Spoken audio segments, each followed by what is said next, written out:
Alright, what is good, ladies and gentlemen? It is the Master Reviewer back again with another review, and today we are doing a review for Ace Ventura: Pet Detective, and this is a recommendation. It comes from, once again, this is a repeat recommender. This is from Marbles G1R, so big shout out to Marbles.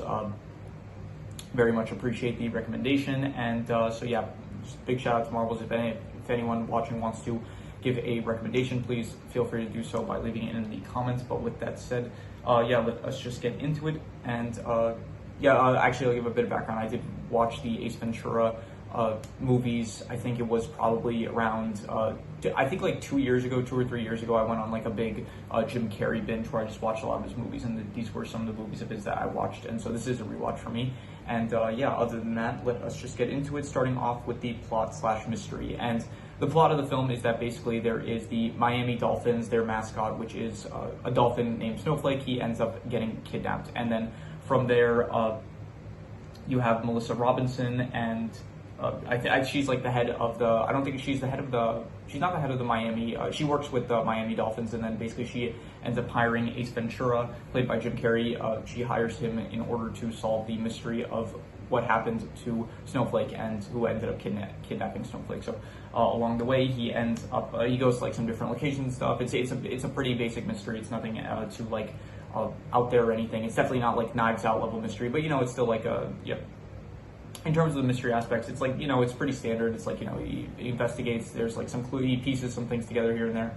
And yeah, so I'll just skip spoilers, I guess, for anyone that hasn't seen it. At the end, it is revealed that it was Lois Einhorn, who was she was the lieutenant of the police. She's actually, there was a football player like named Ray Finkel that ended up, he missed like a kick, and he ended up losing the Super Bowl for his team, and then from there his life just spiraled, and he wanted ever since then to get revenge on, I guess, the Miami Dolphins, as well as one player in particular named Dan Marino, I think his name was, and I can't see it at the moment if that was his name, but I'm pretty sure from what I remember his name was Dan Marino. So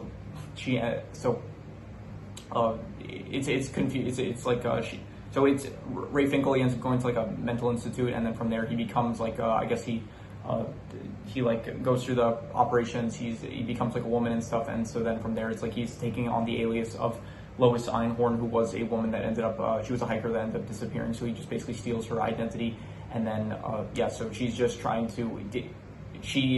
to get revenge on Dan Marino, who ended up he like placed the football in the wrong position, which caused Ray Finkel to fail the kick and stuff. So yeah, anyway, the plot/mystery, I would give it like between a 6 to a 6.5, and I am going to I'm going to be harsh with this. I'm just going to call it like a 6. It's above average. It's like a pretty standard mystery. It is the plot. It's like not the most it's above average. I'll say it's like I was pretty invested throughout the entire way. Not too much, but yeah.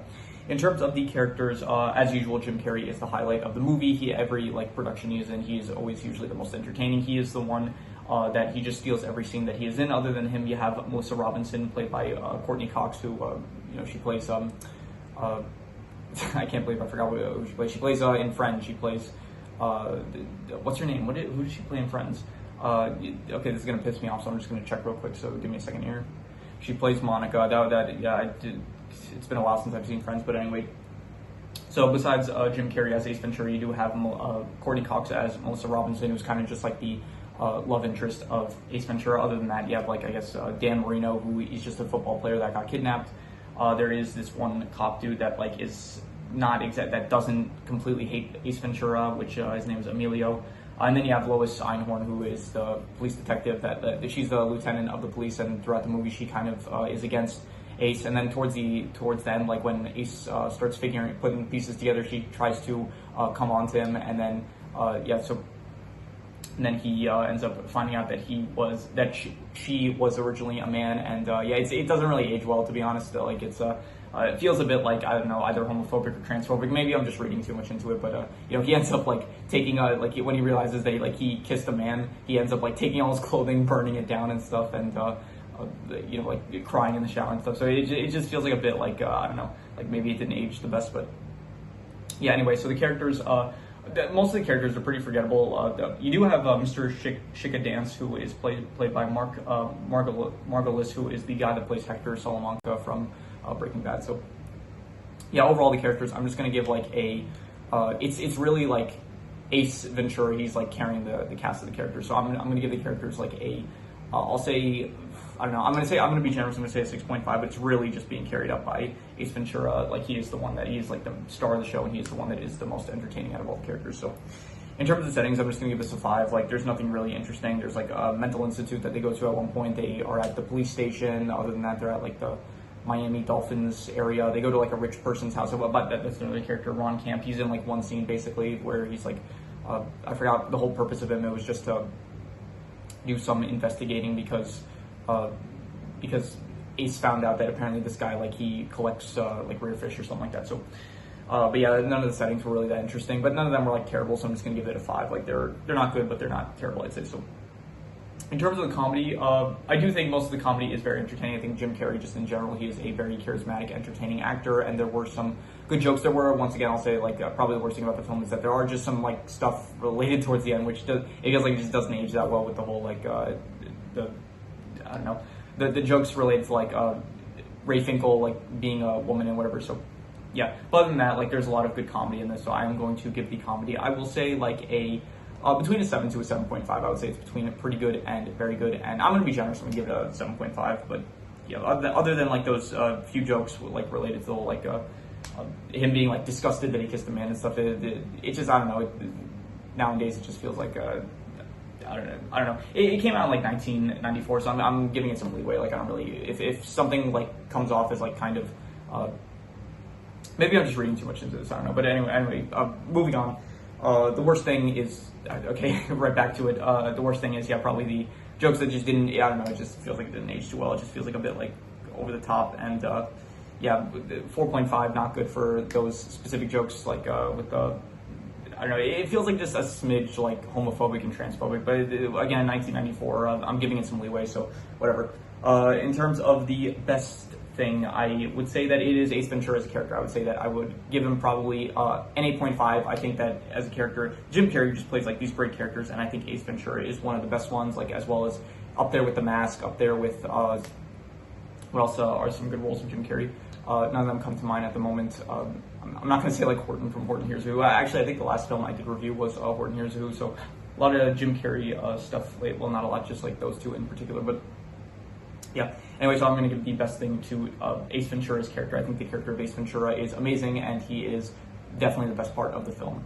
And yeah, let's see, any extra notes I had. The opening was great. Like, there's a lot of great bits with Ace Ventura, like at the very start, where it's like he's smashing there's like a box that says like fragile and stuff, and like there's glass inside, and then it's like the entire opening sequence is just him just delivering this package in like the most brutal way possible. So that was good. The detective work that Ace Ventura actually does, like the scene where he's actually in the apartment and he like pieces this stuff together and realizes that it wasn't a suicide for that what was the dude's name, Roger Podactor. How do you say his last name? Roger Podactor, whatever.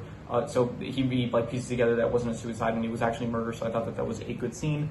When he's like the scene where it's like he's trying to find like he's trying to see all the rings of all of the Miami Dolphins players, like to see which one is missing a stone inside. I thought that was another good scene. In general, like Jim Carrey, he's good with like does a lot of like wacky movements. He's good with like the wacky voice and stuff. I think it is all great, adds to the comedy, definitely. Let's see, anything else? There is some foreshadowing for Lois Einhauer, like revealing that she is actually a man.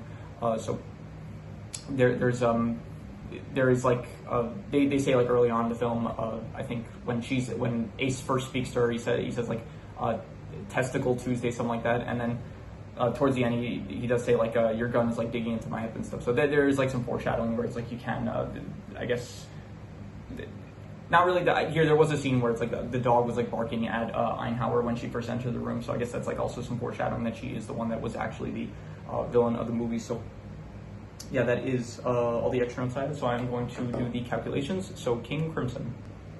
All right, so it ends up coming out to about a 6.5, which would be good, but I think I would give it higher, honestly. I did actually enjoy this more on rewatch. I think the first time I watched it, maybe I didn't find the I didn't find the mystery itself that interesting, but then on rewatch, it's like since I have my expectations maybe going into it lower, I found the movie a bit better on rewatch. So I think I would probably give it like a 7 out of 10 probably. Like, I thought it was pretty good. I don't think I would go as far as to say it was very good, but I do think that it was a pretty good movie, I'd say. So definitely a solid 7 out of 10 I would give it. So yeah, once again, big shout out to Marbles-G1R. Very much appreciate the recommendation. And if anyone else, so if anyone has any recommendations, any shows, movies, video game stories, anime, web series, anything that you want me to review, leave it in the comments and I will maybe possibly check it out. But with that said, that is pretty much all there is to it. So let's leave it at that.